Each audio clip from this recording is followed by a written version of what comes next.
What's going on, everybody? Welcome into episode 54. Up to the show we go. We have Jamie Gatlin with myself, Andrew Parker, today. We have one of the newest members of the Tampa Bay Rays organization.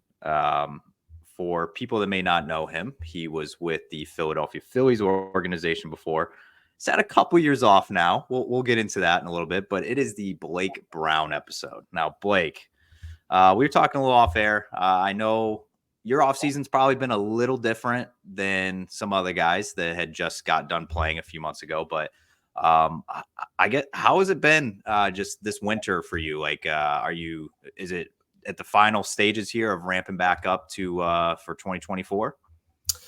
Yeah. So this offseason I still was going to a physical therapist back home in the Charlotte, North Carolina area. But for the most part, yeah, I had normal strength training, normal mobility stuff. The only thing that wasn't really going on was throwing, because the rehab process so far has led to a couple complications. But for the outlook as of now, it looks like I'll be on track to out of spring training, be good to go. So I'm pretty happy about that.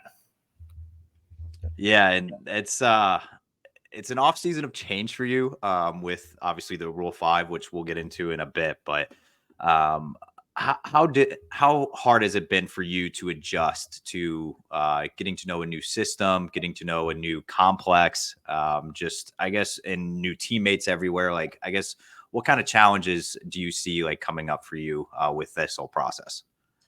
I mean, minor league baseball is minor league baseball. So anywhere you go, it's going to be very, very similar. I mean, yeah, it's a business, but most of those businesses run it the same way to a certain extent. And the Rays are no different. It hasn't been too much of a big adjustment from the Phillies when it comes to like getting around and whatnot. Like, yeah, the facility's new, but they've done a good job pointing me in the right direction. Like, hey, you need to be here. This is where you're at. And the setup's pretty easy to maneuver around. So that's been really nice. And it's also a good thing too that you'll be in the same state as well. It's not like I know some guys that, especially in the Rule 5, because you don't really get to choose where you're going, and it's just like a lot of the guys are like, okay, I'm used to being down in Florida around this time. Now they got to go over to Arizona. It's just a little different vibes.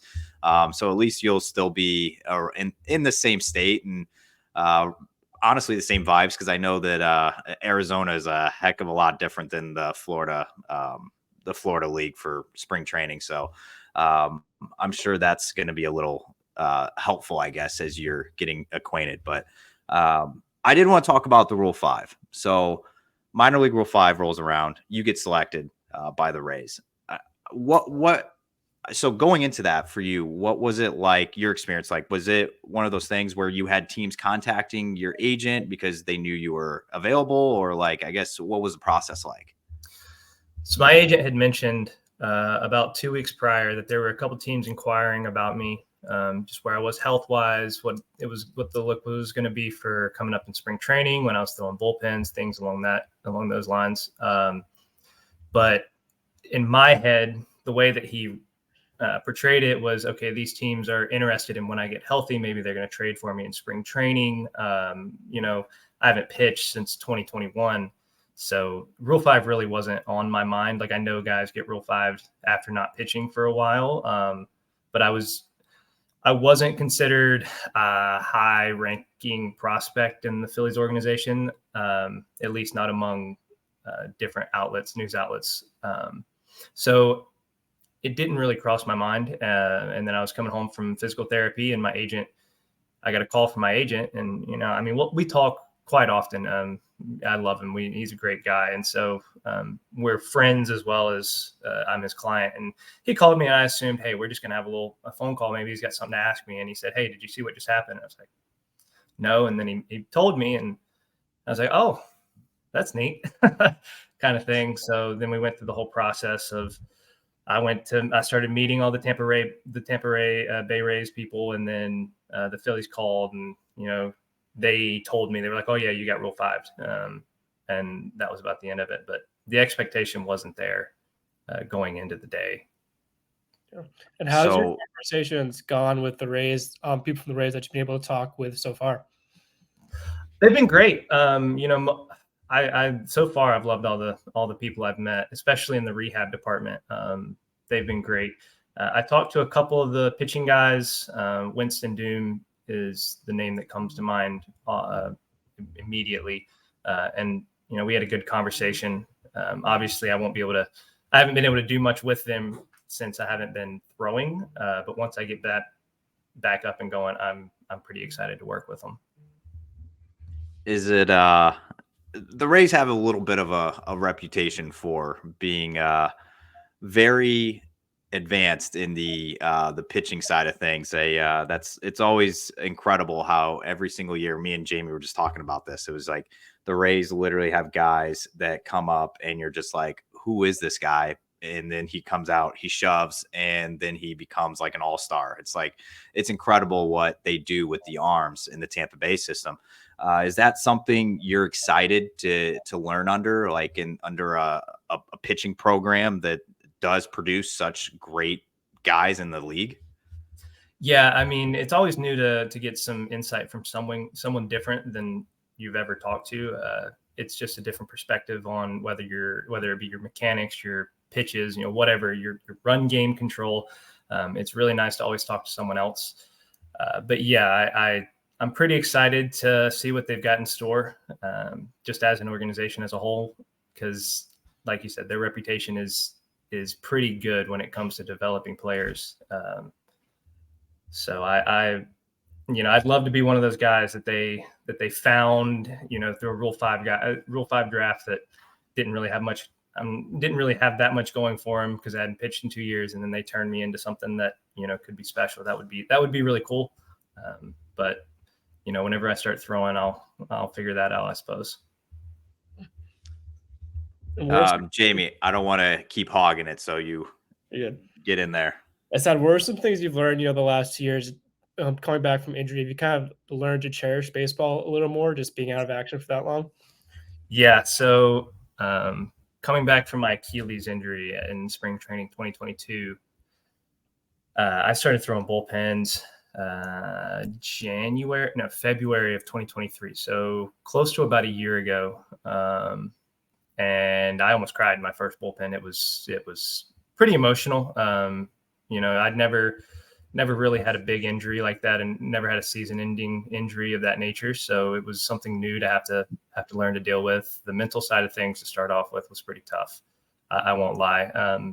You're at the field and you're watching all these guys out on the backfields doing their thing for spring training, and you're stuck. I was stuck in a boot or in a cast, so. It was tough to look at, but you learn to get through it. And the Phillies were great. Their mental performance side of things was great.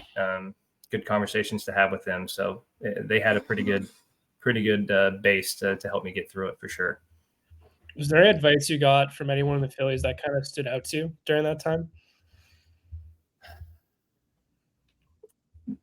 I don't know if I'd say advice, but the Phillies rehab pitching coach, Aaron Barrett, he went through a serious injury after making it to the big leagues with the Nationals. I don't remember if it was in 2014 or 2015, but he had a serious elbow injury that took him a long time to come back from.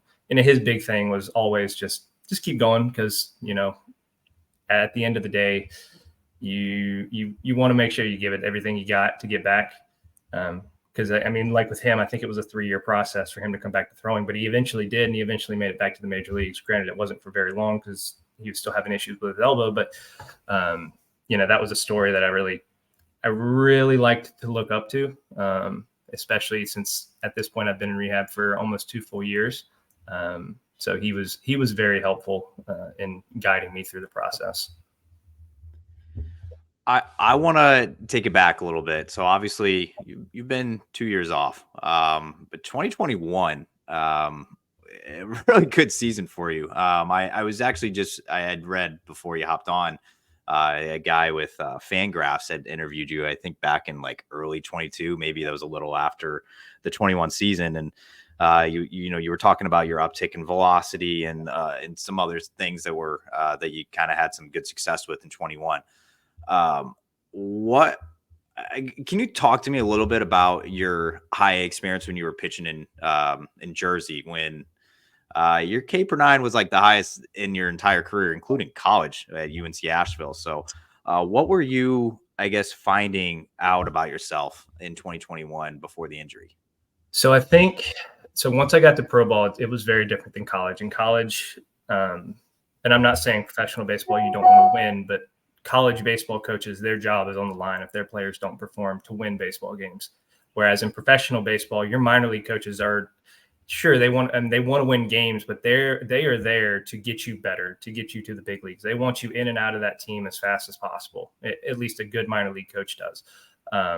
And so going into that, I knew that most of my career from then on was going to be on my shoulders. I wasn't going to have to rely on a coach putting me in. And if I don't perform, I don't pitch for 3 weeks. The professional teams are going to keep throwing you out there to give you opportunities to be successful. And they're going to put you in the best positions. And I think that that being put in the back end of the bullpen as a higher velocity pitcher who 3 pitches, I don't really have a changeup. I throw a slider and a curveball, but being in that position coupled with understanding how my stuff worked. I mean, fastball up, curveball down, slider when I wanted to get a swing on a righty, kind of thing. That plus maturing a little bit on the mound and understanding like you don't have to be perfect. You just have to be good enough.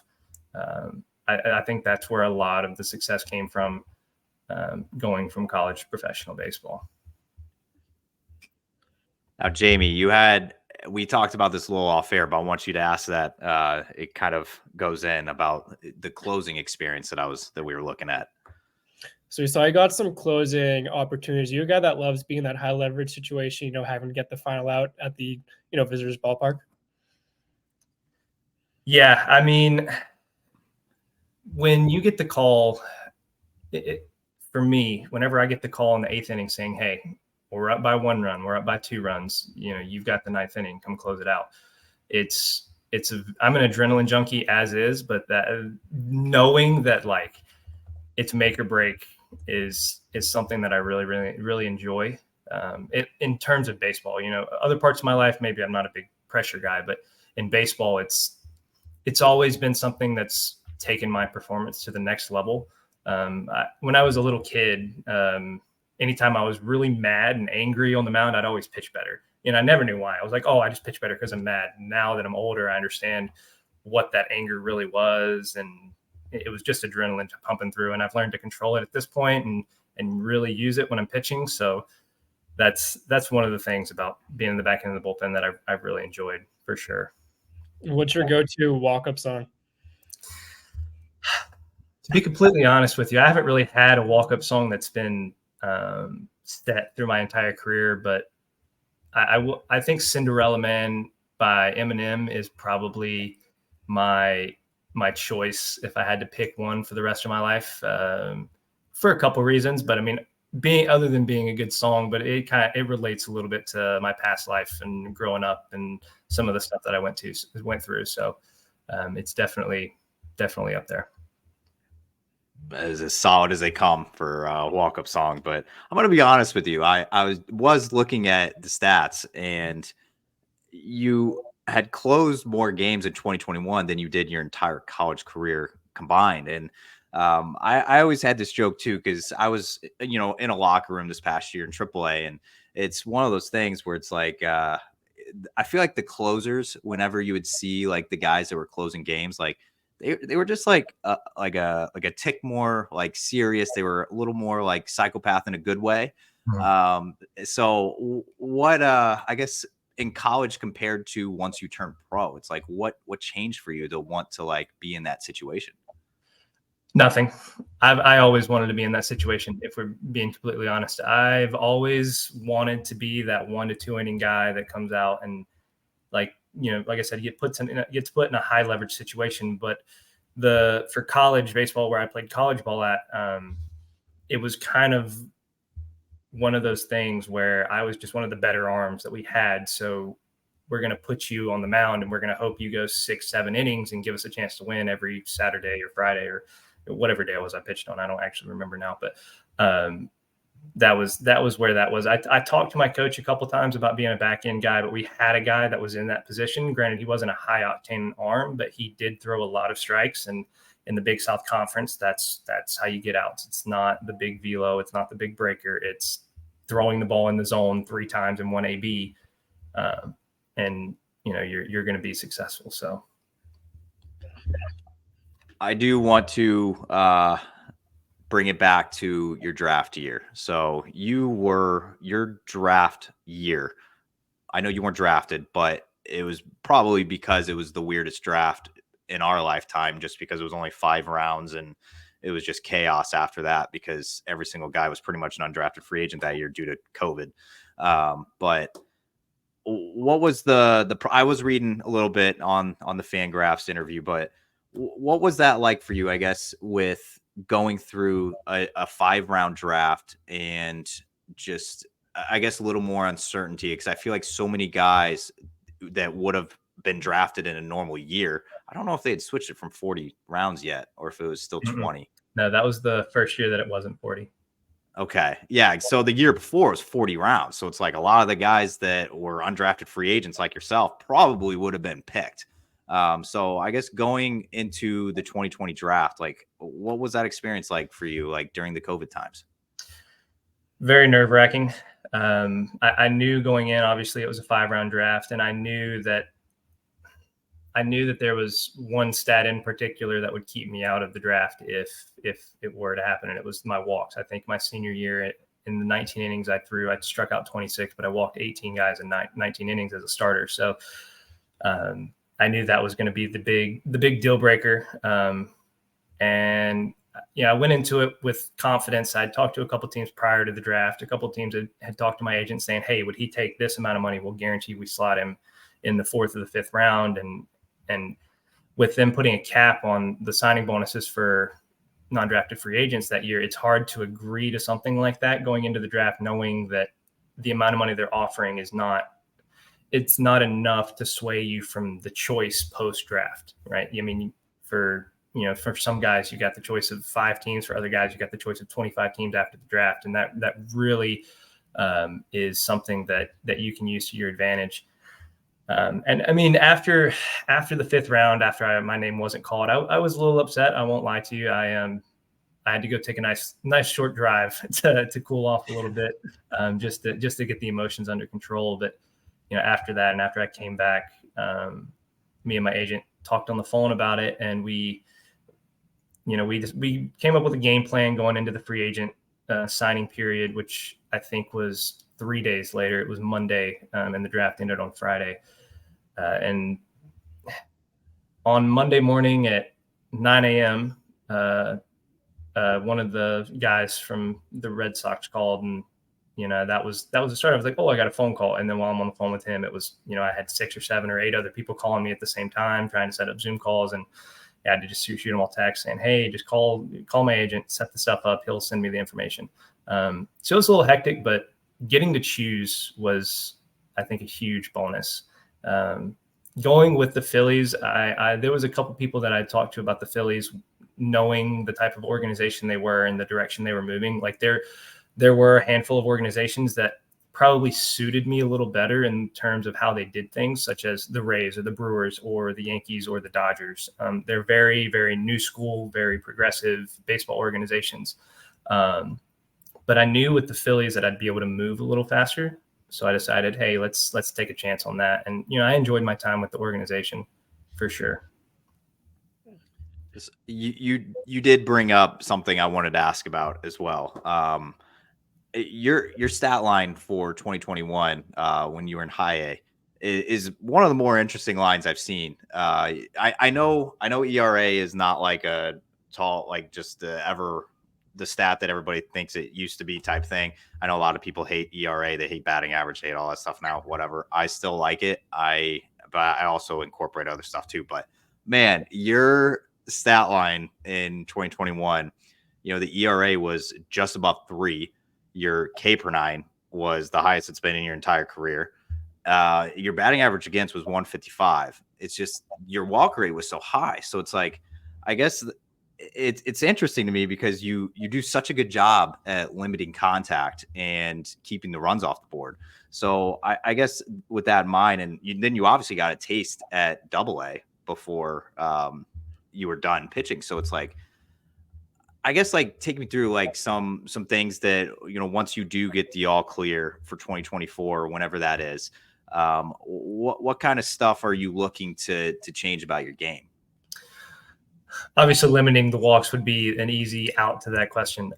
However, so when I was coming back from Achilles surgery, me and one of the guys with the Phillies, I was dead set on, I'm going to figure out how to throw the ball in the zone at least at about a 45, 50% clip. Like if I can get in zone rate at about 45, 50%, I think I'll be a really, really successful pitcher.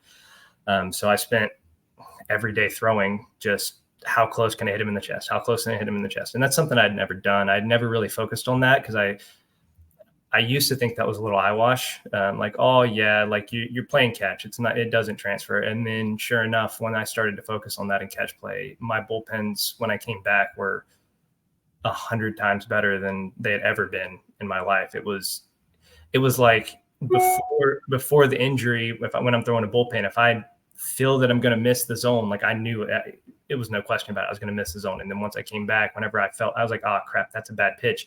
It would still be a competitive pitch. It might not be in the strike zone, but it was competitive enough to where in certain counts, it may induce a swing of some kind. So that, I think that's just going to be the biggest focus. Whenever I get the all go to throw and get ready to come back and pitch, it's just going to be focusing on the simple things, keeping it as simple as I can. And just, like I said, just focusing on my catch partner's chest and really working on getting that release point dialed in and letting everything else take care of itself. If a Rays fan was to ask you, what type of pitcher they're getting, how would you describe that? So when I came up to you. So I'd probably tell them that off the field, I'm a normal person, and on the field, I'm a little crazy, which like we talked about earlier, every back end guy they have that little bit of psychopath to them. And I got that nod a couple times. And in the last few years in professional baseball that I might've been a little crazy on the mound. I mean, especially after big closes and big games, or not even big games, because we didn't go anywhere in 21 with the Blue Claws, but there were definitely big situations where coming out of the bullpen, and there's probably a couple of videos on the Blue Claws in Twitter at this point where I'm just like, after I strike the third guy out, I'm just like screaming at the sky, whatever. But I'm a pitcher that likes to win. The college baseball team that I played for, we weren't a winning organization. And my freshman year, I hated it. And then I learned to adjust to that style of play. It's like, hey, we're just trying to have a good season. It's not, we wanted to win baseball games, but having a good season was successful for us. And that's not a knock at the program. That's just, unfortunately, how the history of the program's been. But when I got into back into a organization that wants to win, and with the Phillies, they all they were about is let's win baseball games. Let's win baseball games. It kind of ignited that fire a little bit back under me, and I that's what I'd tell a Rays fan is you've got a guy that you can put him in any situation, and even if he has a bad game, he's still going to give you everything you got.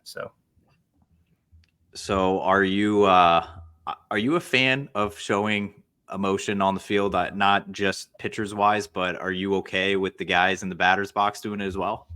I think as long as you're not disrespecting the other player, I think it's perfectly fine. I don't have a problem if a guy hits a 485-foot nuke off of me and it's a 1-1 ball game in the bottom of the 8th inning. Like, you know what? By all means, I don't have a problem with that. Right. Because if I strike you out in the bottom of the 9th inning and we win the game to go to the, whatever the pennant, whatever league I'm in at that point, I'm going to show emotion. I'm going to scream. I'm going to do what I can to get myself, get the energy out, I guess. I do have an issue with when guys, pitchers or hitters, whether it's a bat flip or whatever, if you, strike somebody out and then you stare them down back into the dugout, I don't see what the benefit of that is, because the second you do that and then give up a bomb to the next guy, you're just starting issues, right? Same thing with a hitter. It's a home run and he just looks at you while they're running the bases, or he just walks around the bases. you've had your time. Let's get around the bases kind of thing, because unfortunately your next guy's getting one in the ribs, and that could cause either a fight between the teams, or it could cause an injury for your teammate, whatever it may be. Like, I just don't think there's a place for disrespect necessarily. I'm with you. I agree that there definitely should be more like energy, enthusiasm, like on the field as well. But I get you. There's a time and a place. I agree with that. I think they did an incredible job. Did you watch the WBC? What was that now? 2 years ago? I watched a little bit of it. Yeah, in the 2023. Yeah, I watched a little bit of it. They did it. I mean, I know they were representing the countries and everything, but the amount of I don't know, the amount of celebrations that were going on the mound, in the batter's box, I was kind of like, all right, like they're all into this. It just makes you feel like they care more. I don't know. It just does. But Jamie, I have some random questions here that I want to get to, but if you had some more baseball stuff, now's the time. Yeah, I mean, I don't think mine's gonna be as random as yours are gonna be, but I guess my last one would be, if you could pick one baseball memory from your career, whether it's in college or the minors, which one stands out to you the most looking back? So it's my birthday of 2021 in minor league baseball. I came in to close a baseball game. It was my 23rd birthday, and I come in against the Asheville Tourists, and I struck out the side for like the first time ever in my career. 3 batters, 3 up, 3 down. And I think that's the video that the Blue Claws have put on their Twitter before the emotional part. But I think all the things culminating together, my family was able to make it up for that game. My now wife, fiance at the time, was there. And like I said, birthday plus something that I don't think I've ever struck out the side. I've struck a lot of guys out, but typically not 3 in a row. So that's probably the biggest memory I can think of. All right, Blake, it's time. It's that part of the show. I'm gonna ask you some.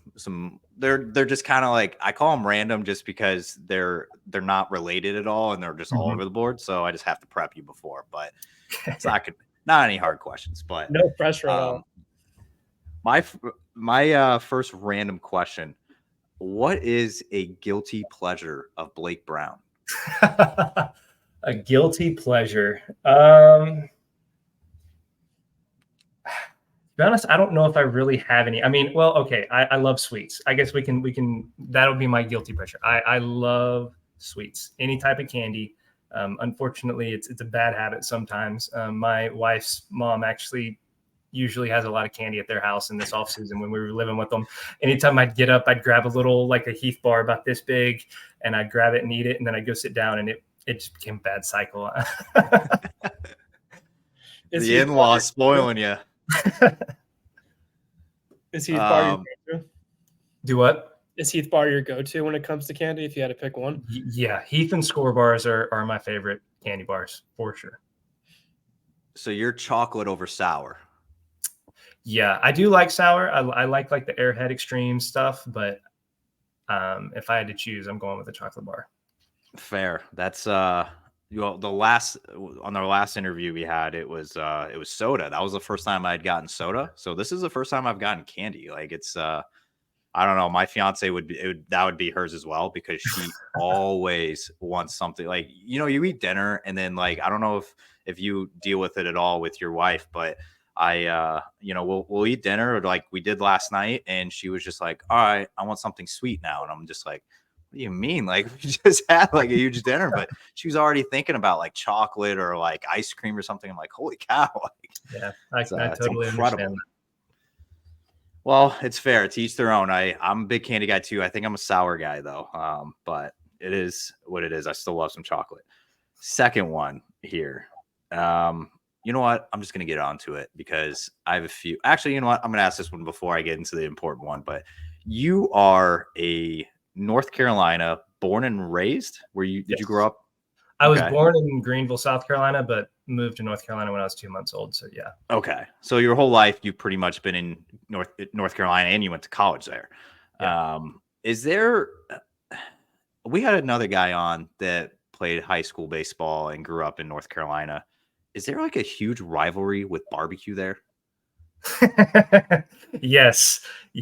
So Eastern North Carolina and Western North Carolina barbecue are a little different, but it's the sauces that they use.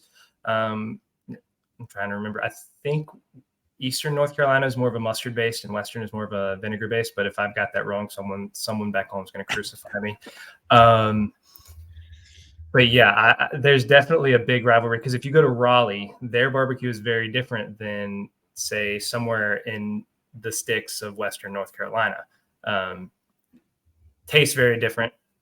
I'm partial to Western North Carolina barbecue myself, but that's also where I grew up. So that was gonna be my question, was like, which side are you on? Because we had a pitcher this offseason that he grew up in out in the sticks, I guess, and he went to Western Carolina University, and he was like, oh, it's a big thing, and you're on one side or the other, you're on both. So fair. Okay. You're a man of the South, that means, which I think your answer to this question is going to be where I need it to be. So there is a right answer, but it's okay if you don't get it. So you are hungry and you want some lunch, but you want fried chicken. You want fast food fried chicken. Has to have a drive-through.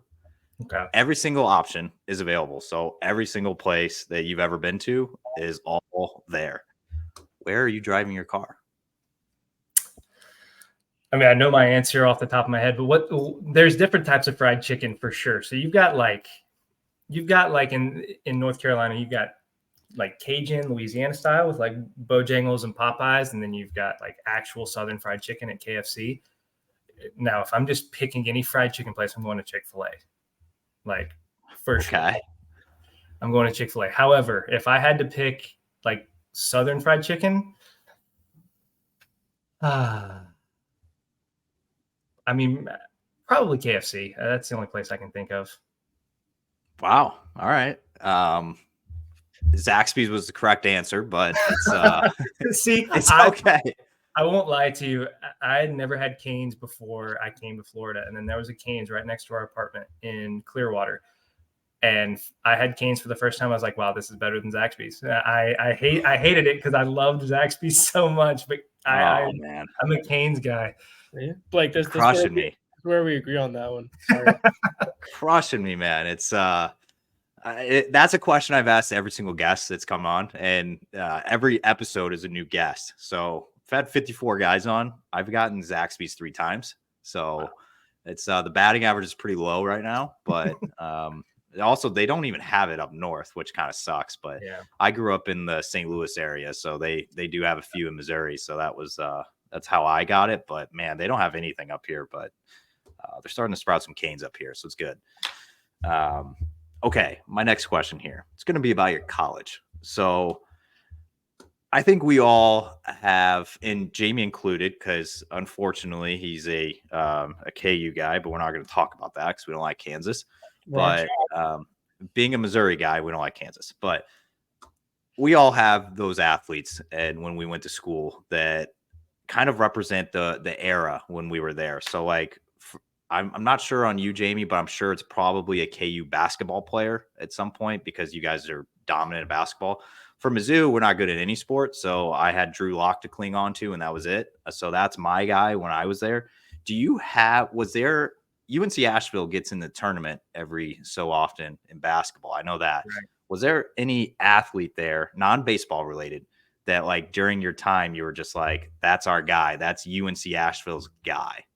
So if I remember correctly, my senior year, he's now been named to every All-American thing you can think of. Drew Pember, he's a basketball player at UNC Asheville, and he's incredibly good. That would have to be my answer. I'm trying to remember if his freshman year was my senior year or not, but he would be the face of UNC Asheville if you had to put a player to it at right now. Fair. Yeah. It's always curious, like, especially for the schools that like UNC Asheville, it's not obviously not like University of North Carolina. That's like, Michael Jordan freaking played there. But I'm always curious about like who people like gravitate towards, because mine's just a random quarterback that we had that's a career backup in the NFL, but that's my guy. I would run through a wall for Drew Lock, and he can just sit on the bench for the rest of his NFL career, and I still think he's the greatest player of all time. So I don't know. I mean, we've had a few career guys that came through there. Ty Wigington is probably the biggest baseball name that came through UNC Asheville, and then current. Well, he's not in the big leagues anymore. What was his name? I'm not going to spend too much time thinking about it. But we had a reliever that was with the Oakland Athletics for a few years. He graduated in 2014 from UNC Asheville. But I don't think we've had any big time